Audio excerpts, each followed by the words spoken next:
Good morning, student. This is your computer class. I am your computer teacher from Vanasthali International School. Today we will continue our chapter 1, computer hardware. So let's start. Processing device. What is a processing device? The processing device of the computer is the control processing unit, means CPU or microprocessor, which is an electronic circuit that acts as the brain of the computer system. It controls information and instruction the other parts what they should do. It means computer के जो processing device होता है वो क्या होता है, CPU. इसे micro processor भी कहते हैं. ये कंप्यूटर का ब्रेन होता है जिसके थ्रू सारा वर्क कंट्रोल होता है. यह इलेक्ट्रॉनिक सर्किट होता है और ये कंप्यूटर के ब्रेन की तरह एक्ट करता है. यह इंफॉर्मेशन को कंट्रोल करता है और अदर पार्ट्स को इंस्ट्रक्शन देता है कि उन्हें क्या करना चाहिए. मीन्स जो भी हम इसमें इंस्ट्रक्शन देते हैं, डाटा इनपुट कर रहे हैं, उस पर जो प्रोसेसिंग का वर्क करता है कि क्या वर्क आया और क्या उसका रिजल्ट देना है, ये सारा कंट्रोल सीपीयू करता है हमारा. इसमें देख लेते हैं हम the main component of the central processing unit. Central processing unit के जो मेन कंपोनेंट्स होते हैं वो क्या होते हैं. First is the control unit, means CU. This unit of the CPU controls the complete internal working of the computer system. It uses electrical signals to direct the entire computer system to carry out or execute stored program instructions. Means ये क्या control करता है, ये control करता है computer के internal work को. जो अंदर वर्क हो रहा है उसमें हमने क्या इनपुट किया वो एक अलग है, लेकिन उस चीज़ को कंट्रोल कैसे करना ये वो चीज़ देखता है CU. Control unit electric signal का यूज़ करके पहले से स्टोर प्रोग्राम को निर्देशक कंप्यूटर के प्रोग्राम के निर्देशों को कंप्यूटर सिस्टम में पूरा करता है. जो पहले से इसमें स्टोर हैं प्रोग्राम, उनके निर्देश कंप्यूटर सिस्टम में पूरा करता है, कंप्लीट करता है हमारे इंस्ट्रक्शन को. Next is ALU. ALU means the arithmetic and logical unit. It executes all arithmetic and logical operation. The arithmetic and logic unit can perform 4 kinds of arithmetic operations or mathematical calculation जैसे addition, subtraction, multiplication and division. As the name implies, the arithmetic and logic unit also perform logical operations. It means ALU सभी तरह की arithmetic और logical work को execute करता है. ALU 4 type की arithmetic work को कंप्लीट करता है, जैसे या मैथमेटिकल कैलकुलेशन बोल सकते हो. जो करता है ये मैथमेटिकल कैलकुलेशन करता है, जैसे एडिशन करना है, सब्ट्रैक्शन है, मल्टीप्लिकेशन है या डिवीज़न है. इससे रिलेटेड जो भी हमारा सारा वर्क होता है वो कौन कंट्रोल करता है, ALU, arithmetical and logical unit. Next is memory unit. Memory unit का क्या वर्क होता है. Memory unit is an integrated circuit that stores information electronically which is not the part of the main CPU chip. This is used by the CPU to keep copies of files, programs and other temporary information used by the CPU when it is running. Means क्या करता है MU, memory unit. MU एक तरह का circuit होता है जो information को इलेक्ट्रॉनिकली स्टोर करता है जब CPU चल रहा होता है तब. तो MU का यूज़ फाइल्स, प्रोग्राम्स और अदर टेम्परेरी इंफॉर्मेशन की कॉपी रखने के लिए किया जाता है. यह यूनिट कैलकुलेशन के दौरान आवश्यकता अनुसार हमारी नीड के अकॉर्डिंग डाटा देती है. ये इंटरनल स्टोरेज को प्राइमरी मेमोरी या मेन मेमोरी भी कहते हैं. आप ये डायग्राम देख सकते हो. ये हमारा CPU है और इसके अंदर ये चिप लगी हुई है कंट्रोल यूनिट की, ALU की, MU की. ठीक है, ये करती है हमारा सारा वर्क कंट्रोल. जैसे हमने कोई भी डाटा इनपुट किया CPU के अंदर तो CPU क्या करेगा, सबसे पहले मैं अगर कैलकुलेशन से रिलेटेड वर्क है हमारा, हम प्लस कर रहे हैं, माइनस कर रहे हैं, हमने कोई लॉजिकल ऑपरेशन दिया है अपने वर्क को एक्सेल में, जैसे कोई फॉर्मूला यूज़ कर लेते हैं हम उस तरह का, तो वो क्या करेगा, सबसे पहले कौन उसे कंट्रोल करेगा, arithmetical and logical unit.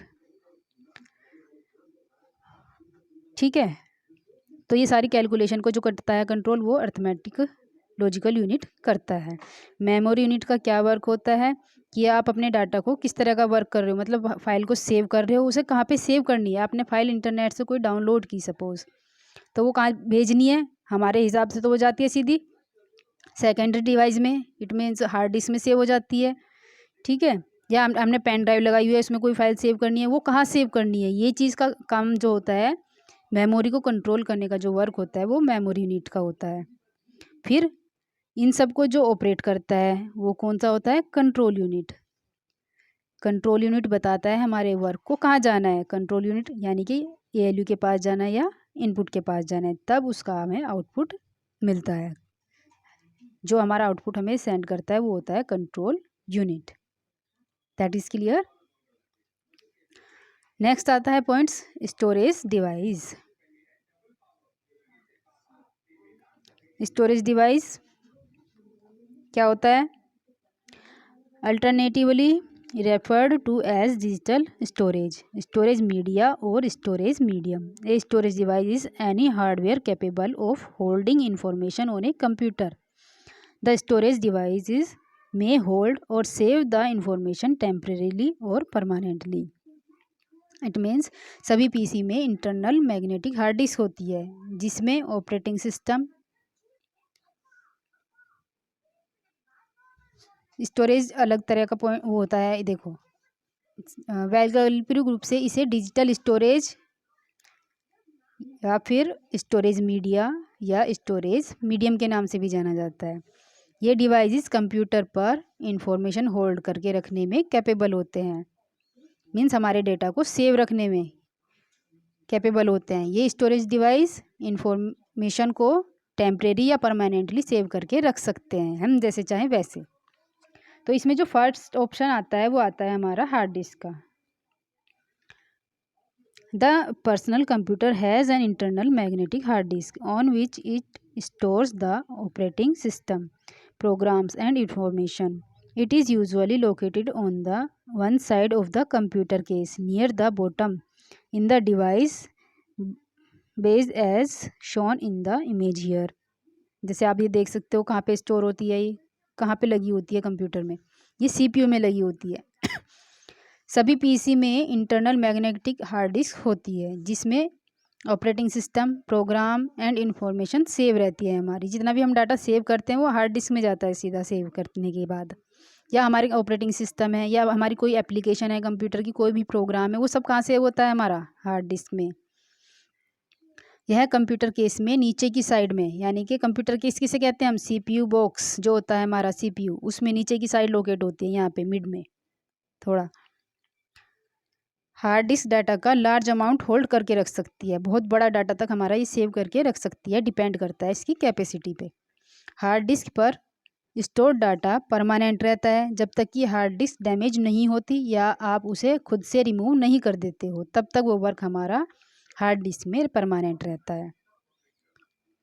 Hard disk की कैपेसिटी जो मेजर्ड होती है वो होती है GB में। ओके, नेक्स्ट पॉइंट आता है हमारा CD या DVD रोम। ये भी एक स्टोरेज डिवाइस का ही पार्ट होता है। देखो, it is a computer peripherals that uses compact disk technology to store large amount of digital data for quick retrieval. Data can be stored in audio, visual or text format. The use of a laser light source to read the data makes CD, DVD, ROM parts of the optical disk family of technologies. Means यह एक computer peripheral होता है, यह बड़ी मात्रा में digital data को quickly फिर से ले सकता है, जिसमें कंप्यूटर CD का यूज़ करता है। इसमें डाटा ऑडियो, विजुअल या टेक्स्ट की फॉर्म में हो सकता है। मीन्स हम इसमें अपने कोई भी डॉक्यूमेंट्स भी सेव करके रख सकते हैं, ऑडियो भी रख सकते हैं, वीडियो भी रख सकते हैं, कोई फिल्म भी हो सकती है, मूवी भी हो सकती है, कोई इसमें कुछ भी सेव करके रख सकते हैं हम इसमें। यह एक लेज़र लाइट सोर्स के यूज़ ने डाटा को CD, DVD, रोम को ऑप्टिकल डिस्क में फैमिली टेक्नोलॉजी का हिस्सा बना दिया है। एक CD में स्पायरल ट्रैक्स एंड सेक्टर्स होते हैं। इसमें डाटा की जो राइटिंग होती है एक सॉफ्टवेयर के हेल्प से करते हैं। CD में मीन्स अगर हमें कोई रिकॉर्ड सेव करना है तो एक सॉफ्टवेयर की हेल्प चाहिए होती है हमें उसकी, जिससे इसमें डाटा हम सेव कर सकते हैं। जैसे CD बर्नर के नाम से सॉफ्टवेयर आता है, CD बर्नर सॉफ्टवेयर या नैनो स्टार्ट स्मार्ट, जो हमारी CD को राइट कर सकते हैं, हम उसमें अपना रिकॉर्ड राइट कर सकते हैं। DVD refers to digital versatile disk or digital versatile disk.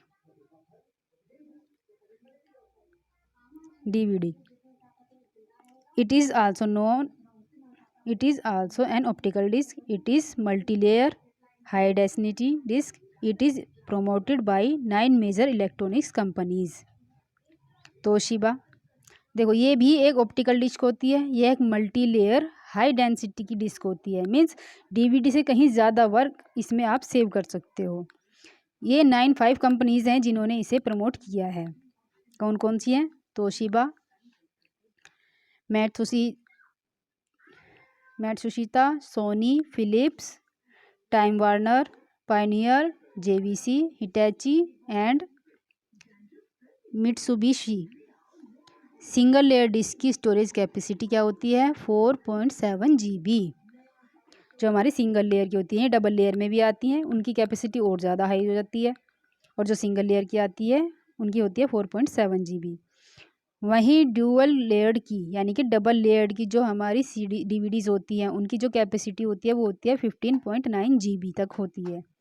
इसका यूज़ कब होता है? मल्टीमीडिया एंड फीचर लेंथ की मूवीज़ के लिए, जो बड़ी बड़ी मूवीज़ होती हैं उनके डिस्ट्रीब्यूशन के लिए होता है, क्योंकि इसमें बहुत बड़ी बड़ी मूवीज़ एक ही बार में पूरी की पूरी आ सकती है, इसलिए इनका यूज़ किया जाता है DVD का। ये होती है हमारी CD। Look like CD 700 MB की होती है, और जो DVD होती है वो हमारी 7.4 GB की होती है। Okay students, next is pen drive. Pen drive देख लेते हैं। ये थंब ड्राइव, इसे थंब ड्राइव भी बोलते हैं, फ्लैश ड्राइव भी बोलते हैं। Relatively small for smaller amounts of information. इसमें क्या होता है? This come in capacity from 2 GB to 128 GB तक हो सकती है। They are directly plugged into a USB port on the computer. Computer में किसी भी USB पोर्ट के थ्रू इसे प्लग किया जा सकता है। ये डिफरेंट साइज़ में और शेप्स में अवेलेबल है मार्केट में। जैसे ये देख सकते हो आप, ये सब पेन ड्राइव के ही टाइप हैं सब। ये इस तरह की हैं, छोटी भी हैं, अलग अलग टाइप की हैं, डिज़ाइन अलग अलग हैं। ये सब पेन ड्राइव के ही टाइप होते हैं, जो इजीली कैरी की जा सकती है। एक पॉकेट में भी आप कैरी कर सकते हो, डाटा को एक प्लेस से दूसरे प्लेस पर आसानी से ले जा सकते हो इसके थ्रू। ठीक है students, okay, thank you so much.